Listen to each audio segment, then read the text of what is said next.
नमस्कार मित्रों, आज की इस वीडियो में हम आपको एक बहुत ही सुंदर शिव जी और उनके भक्त की कथा सुनाने जा रहे हैं। जिस कहानी का हम जिक्र कर रहे हैं वह स्वयं भगवान कार्तिकेय ने संतों को सुनाई थी। इसके अनुसार राजा श्वेतकेतु, जो कि भोलेनाथ के परम भक्त थे, उन्होंने काल को भी जीत लिया था। राजा श्वेतकेतु सदाचारी, सत्यवादी, धर्म के मार्ग पर चलने वाले शूरवीर और प्रजापालक थे। वह अत्यंत ही निष्ठा और प्रेम भाव से प्रजा का पालन और श्रद्धा भाव से शिव की भक्ति करते थे। उनके इस भक्ति भाव से शिव बहुत प्रसन्न थे। उनकी कृपा से श्वेतकेतु के राज्य के लोग दुख, दरिद्रता, अकाल मृत्यु और महामारी से अछूत थे। एक दिन जब राजा श्वेतकेतु का जीवन समाप्त होने वाला था और वह भोलेनाथ की आराधना में लीन थे, तब चित्रगुप्त ने यमराज से कहा कि राजा श्वेतकेतु की आयु अब पूरी हो चुकी है, अब उनके प्राण हरने का समय है। यमराज ने अपने दूतों को आज्ञा दी कि वह जाएं और उनके प्राण हर लें। राजा श्वेतकेतु के पास पहुंचे तो वह शिव मंदिर में पूजा कर रहे थे। दूत बाहर ही खड़े हो गए। श्वेतकेतु गहरे ध्यान में थे। बहुत देर हो गई, न श्वेतकेतु का ध्यान टूटा और न दूत हिले। दूत बिना अपना काम किए वहीं खड़े रहे।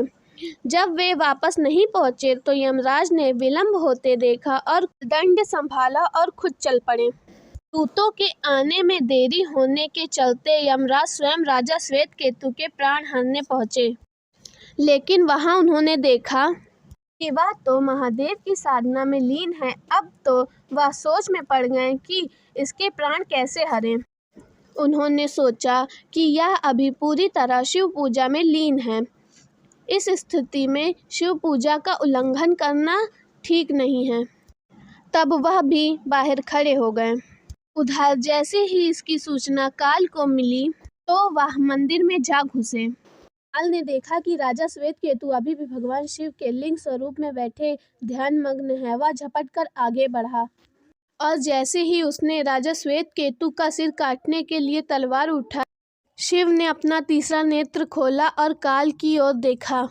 भोलेनाथ का तीसरा नेत्र खुलते ही काल वहीं राजा श्वेतकेतु के सामने जलकर भस्म हो गया। थोड़ी ही देर बाद राजा श्वेतकेतु का ध्यान टूटा। उन्होंने अपनी आंखें खोली तो राख में बदल चुके काल को देखा। उन्हें चिंता हुई कि यह कौन है और क्या है। श्वेतकेतु ने भगवान शिव से पूछा, हे भोलेनाथ, यह किसकी राख है? इसे किसने और क्यों जलाया? तब भोलेनाथ ने उन्हें बताया कि यह काल था जो तुम्हारे प्राण हरने आया था। राजा श्वेतकेतु ने कहा कि हे महाकाल, ये तो आपकी आज्ञा से तीनों लोक में विचरता है, लोक को नियंत्रण में रखता है। इसी के भय से लोग पुण्य कार्य करते हैं। आप इन्हें अति शीघ्र जीवन दान दे दें।